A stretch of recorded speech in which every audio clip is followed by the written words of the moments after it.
कौन है ये राहुल गांधी प्रशंसक जो भारत को तोड़ना चाहता है? मतलब देखिए, कभी जॉर्ज सोरोस, कभी पीटर नवारो, कभी डोनाल्ड लू और अब गंटर फेलिंगर। ये कुछ ऐसे रिनाउंड विदेशी डिप्लोमैट्स और लीडर्स के नाम हैं जो हमारे देश के बाहर बैठकर हमारे ही खिलाफ हमें डिवाइड करने का ना सिर्फ हसरत रखते हैं बल्कि उसके लिए नैरेटिव चलाते हैं। ये शख्स जिसे आप लोग अपनी स्क्रीन्स पर देख रहे हैं, जिसका इंट्रोडक्शन मैंने अभी थोड़ी देर पहले राहुल गांधी के प्रशंसक के रूप में किया है, वो है ऑस्ट्रियन इकोनॉमिस्ट, लॉबिस्ट और पॉलिटिकल एक्टिविस्ट गंटर फेलिंगर, जिसको लेकर सोशल मीडिया काफ़ी आउटरेज में आ गया जब उसकी टाइमलाइन में ऐसे पोस्ट वायरल होने शुरू हुए जिसमें भारत को छोटे छोटे टुकड़ों में तोड़ने का आह्वान किया गया है और जिसे इस व्यक्ति ने एक्स इंडिया नाम दिया है। बाकी अब भारत के इस मैप में देख सकते हैं कि कैसे फेलिंगर ने खालिस्तान आंदोलन सहित अलगाववादी आंदोलनों का खुलकर समर्थन किया है, जो एक सेपरेट सिख होमलैंड की मांग करता है।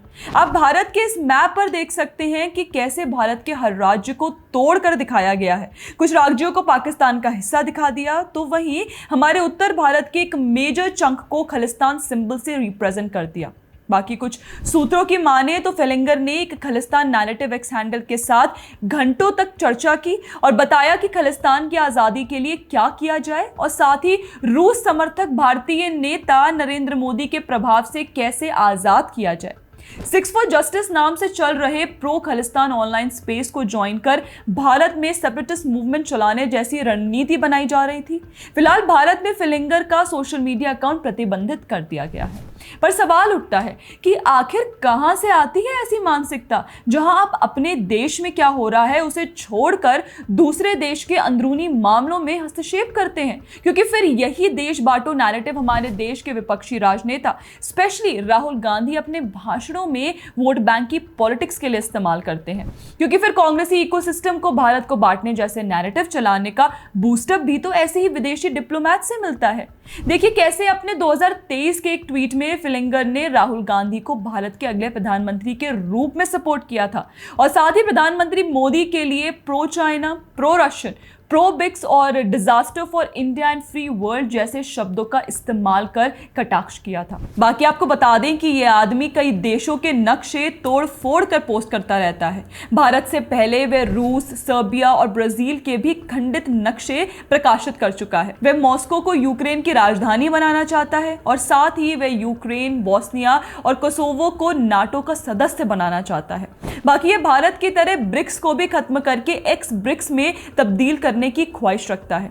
वैसे यहाँ एक और बात जो नोट करने वाली है वो ये कि European committee for NATO enlargement के नाम से एनजीओ चलाने वाला फेलिंगर और खुद को नेटो का सदस्य बताने वाला ये असल में नाटो से किसी भी तरीके से जुड़ा नहीं है। जैसे इसकी गतिविधियां हैं, इसका मकसद भी भारत में विपक्षी नेताओं को बल देकर कथित तौर पर रिजीम चेंज लाने जैसा नैरेटिव करना है, क्योंकि फेलिंगर द्वारा चलाया जा रहा ये NGO Austria, Kosovo, Ukraine, Armenia, Albania, Moldova समेत कई यूरोपीय देशों में एक्टिव है और इन सब देशों को नेटो में शामिल करने की मुहिम भी फेलिंगर ने चला रखी है।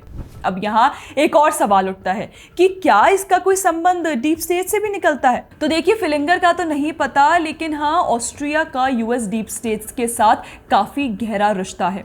यहाँ की दो अहम पार्टियाँ यानी फ्रीडम पार्टी एफपीओ और ऑस्ट्रिया पीपल्स पार्टी पर डीप स्टेट से संबंधित होने के आरोप लगते रहे हैं। तो हो सकता है कि तमाम और संदिग्ध विदेशी नेताओं और डिप्लोमैट्स की तरह यहाँ भी बांग्लादेश की तरह कोई रिजीम चेंज जैसी हरकत करने का षड्यंत्र चल रहा हो। बाकी आपको यह भी बता दें कि फेलिंगर नेटो और ईयू एक्सपेंशन के लिए अपनी आक्रामक वकालत के लिए जाने जाते हैं। साथ ही रूस, चीन, ब्राजील और भारत जैसे उन देशों के टुकड़े टुकड़े करने का आह्वान भी करते हैं जिन्हें वो अमेरिका और यूरोपीय देशों का विरोधी मानते हैं।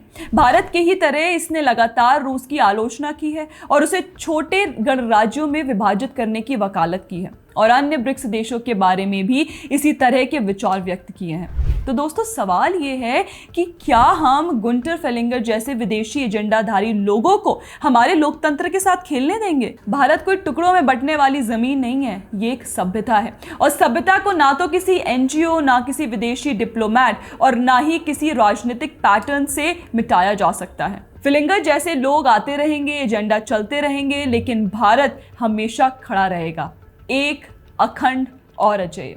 दोस्तों आपका इसको लेकर क्या कहना है हमें कमेंट सेक्शन में ज़रूर बताएं। बाकी ऐसे और वीडियोस के लिए आप हमारे चैनल को सब्सक्राइब भी कर ले। जय हिंद।